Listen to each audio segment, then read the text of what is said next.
Good evening and salutations, my GH fans. You know, for the most part, I enjoyed this episode. You know, I know that I can be a very tough critic. I've made a video, short video, since the saying at one point, a couple months back, that GH was sucking. You put in a considerable amount of effort, and I gotta sit there and give him props for that. Okay, where do I start off with first? Is it my imagination or the scene with Nina approaching Rick to represent Ava? That seemed like how do I sit there and say this? An indecent proposal or proposal. It was the line that she said. You go back and you rewatch that line. She was like, the way that she asked, like, it was almost like, could I get you something stronger than whatever you're having? Like she was offering sex or something. I cannot be the only person that didn't notice that. But once again, she comes over. She tries to plead Ava's case. It was an accident. She didn't mean to do it on purpose. If this was anybody else, you can't sit there and, let it go out like that because she's being targeted by her past. You know how it is being a black sheep in this town and everything. And I'm like, first of all, I'm pretty sure she might have said that she's innocent or whatever. And at the end of the day, regardless if it was an accident or not, this is why it's this thing called involuntary manslaughter. And you'll hear me, unfortunately, use this term a lot. Because regardless if it was on purpose or not, you still did it. Rick is like, I'm not doing it because that would be an insult to my daughter.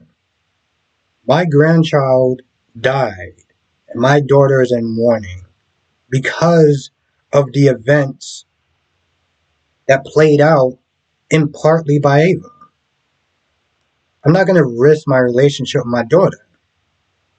And after a while, Nina got there. Because she was like, I wouldn't sit there and risk my relationship with Willow. Even though that she already is. But that's... The point is, she understood where he was coming from. This is the reason why I was so boggled. Why I was so just like, WTF. And he came in towards the end. And he told, Nina was with Ava. And Nina was like, listen, I'll find somebody else. And I'm just like, what happened to Martin? When is that dude coming back? I heard he's pretty good. Yeah. It's like they didn't even bother to sit there and think about that. But Rick comes in and Rick has said, I'll do it. I will represent you. Why did Rick sit there and say that? What was his logical reason for just doing a whole 180? He said he'll do it to get to the bottom of the truth. So my daughter can have peace.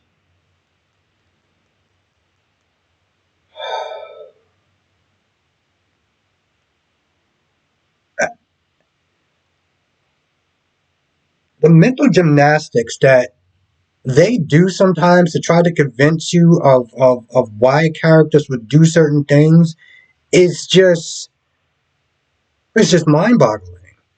There's a point where Molly comes up to Rick and it's like, why the hell did you do that for? And he comes up with some sort of BS excuse. He's all like, well, I'm an officer of the court and I have to do the right thing. I'm surprised that she's not more pissed off, but I think because of her issues with Christina, and she's like, listen, she's only doing this to protect Christina. Christina did it. She's up to something, and Mom is not there protecting her. This is all Christina's fault. She actually goes up the decks because I was like, oh, yeah, I forgot you're here. And she pretty much just kind of just throws Christina under the bus. She just throws her under the bus. Like, you know what? Yeah, she didn't have an alibi, and she couldn't stand John. So you might want to sit there and look into her. Hmm. Just like father, huh? I mean, Rick threw the mother of his child under the bus, and Molly just threw her own goddamn sister under the bus. Now um she came in the interrogation room to talk to Alexis like, yo, listen, you gotta tell the truth. You gotta tell the truth.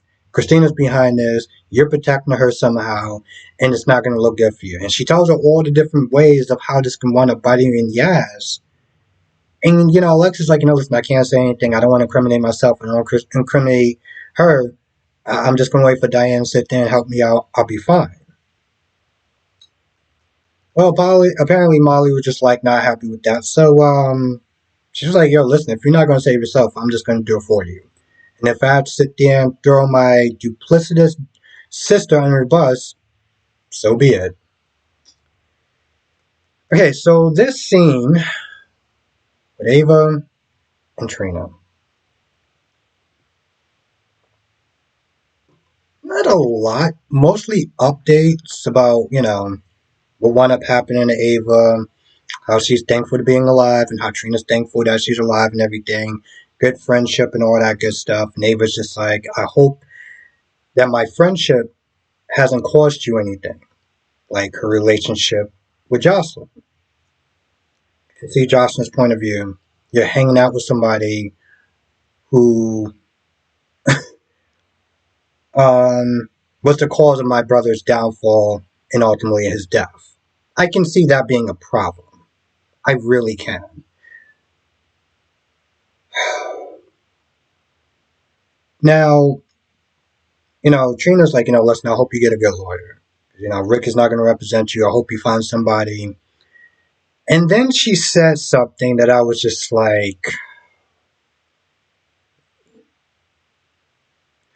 she was like, Ava, you're innocent.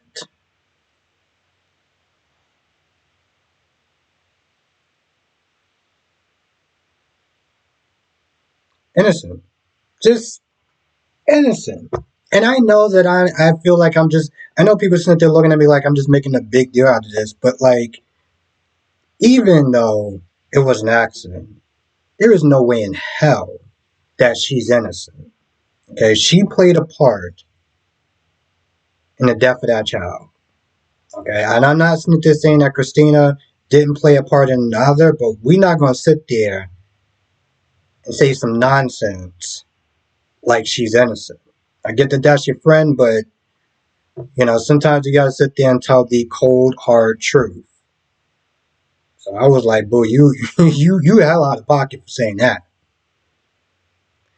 Um, Now Carly comes to Brennan, and you know what? Well, actually, she's already there. I think he's like, listen, I put my people on this, and when I know something, you know something. They have some drinks or whatever, and they're just kind of chilling out, and talking about her whole thing with Sonny and how it was a one-time thing, and that he's implicated in John's murder. But he's innocent because we hooked up, but it's not an ongoing thing or whatever. She makes that perfectly clear about that. Now Anna was not there interviewing Isaiah, and she was like, "Okay, why is this person coming at you for? Like, but why is he sitting there sending assassins after you? Like, I mean, I understand that you were his doctor, but like, that's a lot of effort to sit there and try to silence you. What reason does he have to sit there and silence you?" Now Isaiah's like, well, I'm a really good doctor. I mean, there's great, and then there's me, you know. But she feels like he's hiding something. Like, why did he sort you out? All the doctors saying he sort you out. There's something up with you. You got something going on. But and then she leaves when Jordan comes in, I think. And then she goes to John and um well John got a call. Well, first of all, she comes in there. He's like, I see y'all just kind of drinking, looking all cozy and everything like that. I was like, yeah, it's his office. He can do whatever the hell he wants. But, Brendan got a call, basically sit there and say that they moved. The compound that they were in is gone. And then it's like you gotta sit there and refigure satellites and stuff like that. And John was like, I don't take orders from you. I'm like, first of all, you need to sit there and watch your goddamn tone. I don't take orders from you. Um, he was like, listen, if we can sit there and get there, it's dangerous. And she leaves. She's like, no, listen, I found Lucky myself. Of course, like, you gotta sit there and do it. I'll pay you money. Da, da, da. She's like, no, no, no, no, no. It's true what I said. It's a very dangerous part of the world. Do you have a SEAL team? I mean, this is why I was finding it so laughable when Laura's like, oh, I'm going to go down there. And Tracy was like, I'll get a team for you. No, no, no. I'll go down there. And I'll bring my husband with me. Okay, Laura. Yeah, that's cool. Now one of the things that Isaiah said, and he seemed like they were kind of trying to blur the line a little bit. Okay, let me try to explain myself. So the whole time, and it was like, listen, this person saved your life or whatever, Jordan. And Isaiah was like, okay, well, I have to sit there and thank him. Jordan comes in there. Now, we all know that Jordan, that woman is just, she's the definition of gorgeous, right? So I can see a little bit of, well, that's Jordan? Goddamn. But there's a point where he's like, they're talking, and he was like, it's kind of silly of me to sit there and think that, for me to thought that you was a man. And I think Jordan says some sort of line where it's like, it's some sort of sarcastic line, um, like what makes you think that, that it was a woman that, that it was a man that saved you or something. Like it's almost like, oh, well, don't be sexist or whatever. But I mean, I said this in my live stream 2 days ago. I'm like, Jordan, listen, there is no realistic way that you're going to be able to capture this guy that's two times your size and just take him down. And I think that's what Isaiah was sitting there looking at, like, oh, I have to sit there and thank this guy. Now, if you're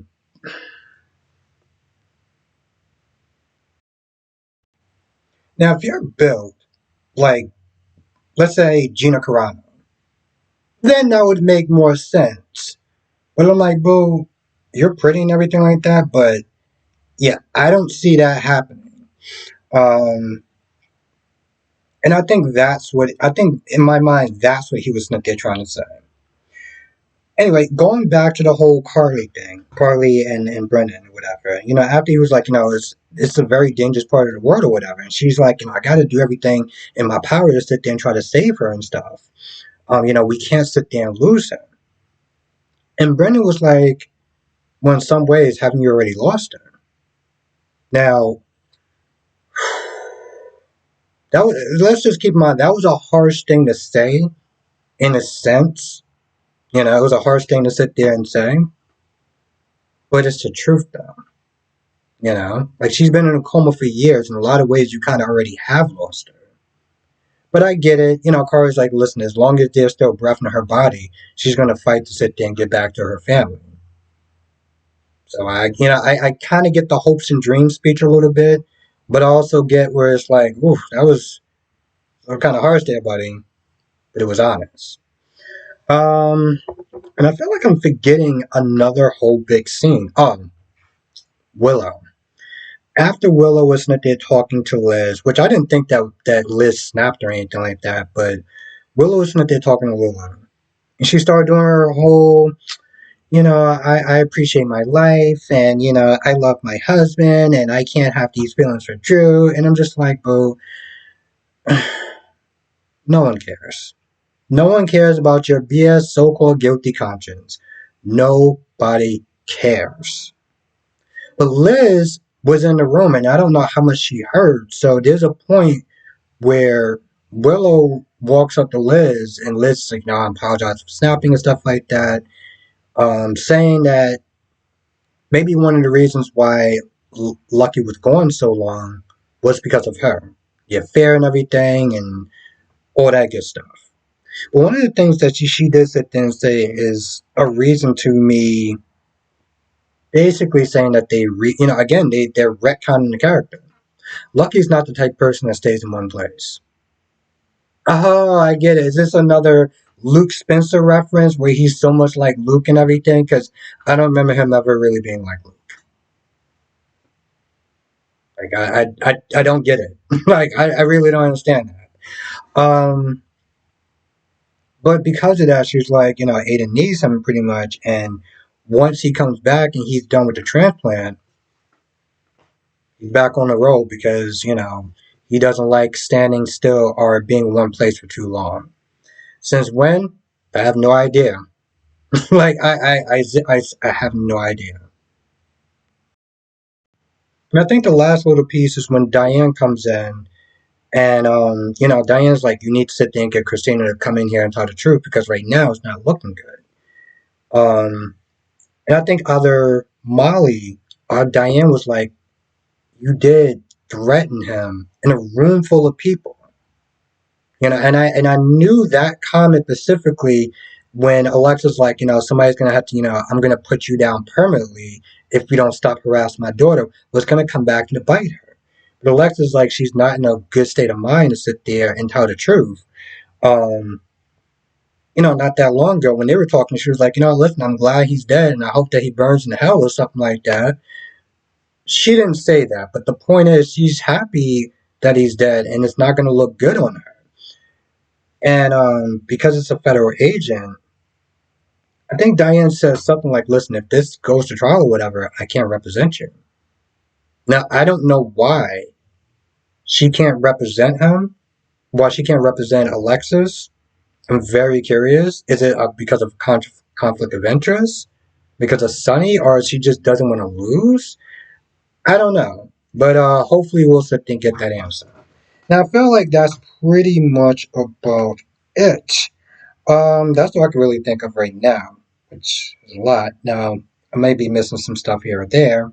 And if I am, you know what to do. Come to the live stream tonight, 8 p.m. Eastern, 5 p.m. Pacific. We'll talk about all the shows. General Hospital, Days of Our Lives, Bold and Beautiful, Young and the Restless. Also put out those videos, so the only one I have left right now is the Young and Restless. So hopefully I can try to do that and get that done and put that out there as well. But when I put out this video, the other videos, the other B&B and Days, that's going to come out as well. So you can check those out. If you watch the other soaps, they'll be out as well. Anyway, with that being said, I'm going to go.